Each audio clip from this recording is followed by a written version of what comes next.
Assalamualaikum warahmatullahi wabarakatuh.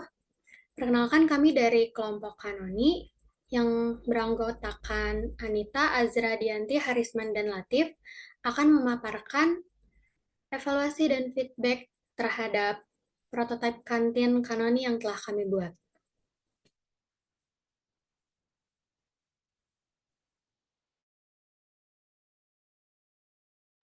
Selanjutnya, untuk responden pertama itu Teh Claudia dari pemasaran digital.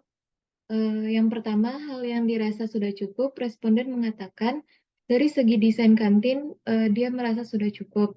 Yang kedua, untuk bagian pertanyaan, responden bertanya, satu, apakah dine-in tidak bisa QR Code? Dua, sistem penitipan barangnya seperti apa?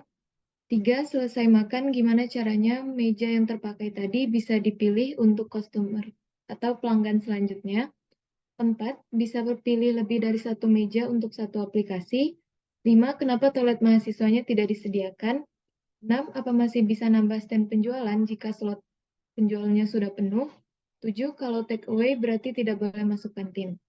Untuk yang ketiga, hal yang harus dikembangkan dari kantin Kanoni.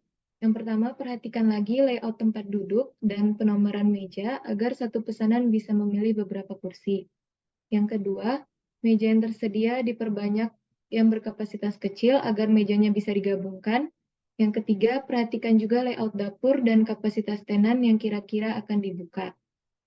Yang terakhir, untuk ide atau saran dari responden, biar kantin Kanoni lebih baik. Yang pertama, bisa memilih lebih dari satu meja dalam satu akun di aplikasi kantin.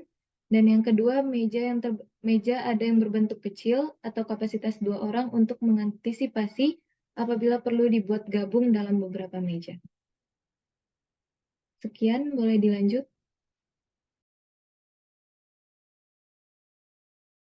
Selanjutnya yaitu responden kedua, yaitu Kang Riko dari pemasaran digital.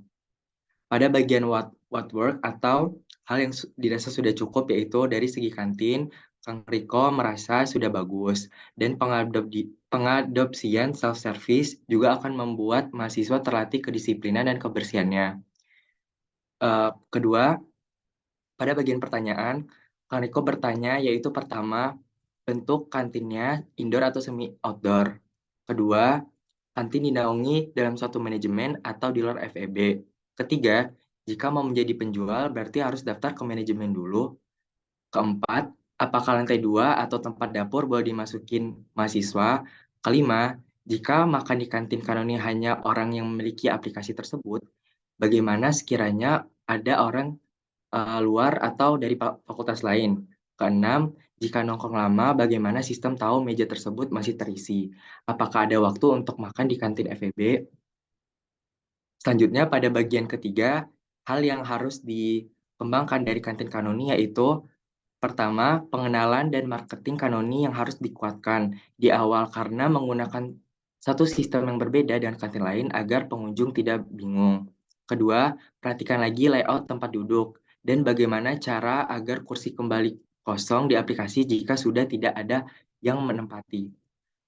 Selanjutnya pada bagian ideas, yaitu Kang Riko memberikan saran yaitu pertama mengedukasi secara luas perihal aplikasi kantin kepada khalayak umum atau di luar sivitas dan mahasiswa FEB agar lebih mudah dan tertarik untuk mencoba ke kantin FEB.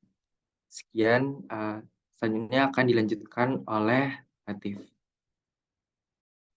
Ada narasumber yang ketiga kami, yaitu Teh Vela dari Ekonomi Islam Angkatan 2021. Jadi yang pertama, ada yang sudah menjadi kelebihan dari Kanoni, yaitu konsep desain dan sistem yang dibawa dirasa sangat mudah diaplikasikan dan simpel. Yang kedua, pertanyaan yang diajukan oleh Teh Vela yang pertama, siapa yang membersihkan kantin atau petugas kebersihan FEB atau petugas kantin itu sendiri. Yang kedua, apa tugas customer service jika diterapkan self service. Yang ketiga, apakah disediakan kipas angin atau AC. Untuk yang ketiga, yaitu apa yang perlu dipertimbangkan dari Kanoni adalah bisa dipertimbangkan lagi soal tempat akan lebih menarik jika tempat makan dibuat di tempat yang tinggi seperti rooftop. Karena tren sekarang banyak tempat makan di rooftop.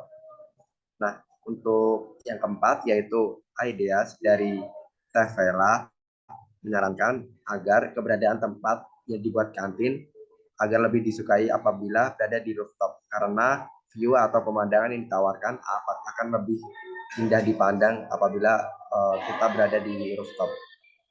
Selanjutnya akan dibawakan oleh Anita. Narasumber berikutnya ada Pak Atep, beliau adalah Satpam di FEB. Yang poin pertama untuk hal yang sudah dirasa cukup adalah desain yang dibawakan oleh kantin Kanoni ini mencerminkan FEB yang efisien dan juga modern, dan desainnya juga sudah sangat bagus. Untuk poin kedua dari pertanyaan, Pak Atep mengajukan beberapa pertanyaan, yaitu bagaimana sekiranya ada yang tidak mau menggunakan aplikasi Kanoni. Yang kedua, apakah ada pemberitahuan jika makanan sudah siap? Dan yang ketiga, apakah saat pesan makanan itu bisa sekaligus dengan pesan tempat duduk?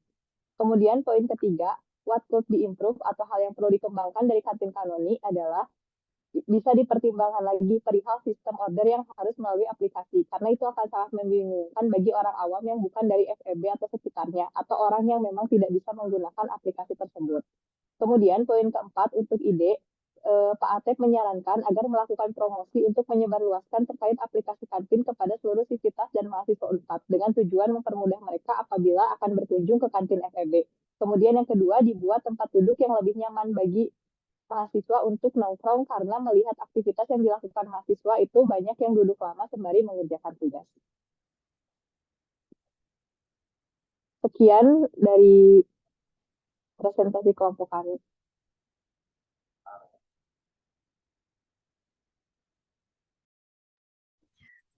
Sekian presentasi dari kelompok kami. Terima kasih telah menonton.